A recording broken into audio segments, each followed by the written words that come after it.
So we have lived on our property, Millennial Acres, for almost 20 years, and I'm finally getting this beautiful spiral staircase. We're so excited. Step 1, wipe and clean the stairs. Step 2, spray truck bed liner on every step. And we did not want any slipping, so I did some research. I went and got this truck liner, and I sprayed the steps first. Sorry, you can hear my husband pounding in the background.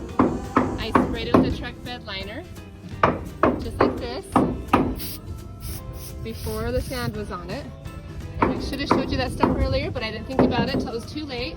And now I went ahead and put sand on every layer over the truck bed liner and letting it dry. And now I'm blowing all the loose excess stuff off.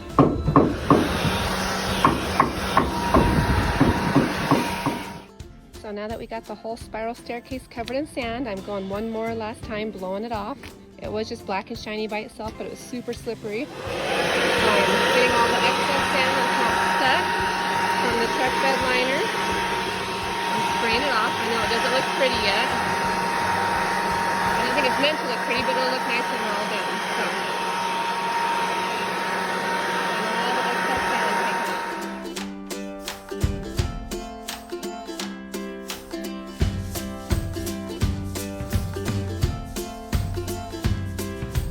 There this goes. I got the sand on there. I'm going to cover it up now with the truck bed liner, so it looks all shiny and pretty and finished up here.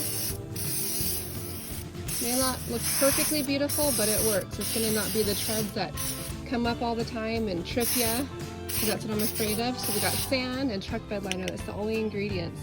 And I think running up and down these steps, after that dries, it's not even noticeable. You see the sand above and the sand below, but the one in the middle just looks like a place to not slip as it snows and rains in this upcoming winter. So let's see how it turns out in the end. I'm excited. We'll do one more step here. And this isn't just a regular spray paint, this is an actual truck bed liner. It's about $9–10 at, I want to say O'Reilly's or another car, AutoZone maybe. So I just got the idea to put the sand on it in between when I realized there was sand on it, and it didn't keep us from slipping. So I think that's not too bad. Kind of excited about how that's turning out. It'll keep people safe. I don't have to worry about the stuff unsticking and slipping all the time. So, all right. Wish me luck. I got several steps to do. We'll see how it turns out. Well, here we are. It is done.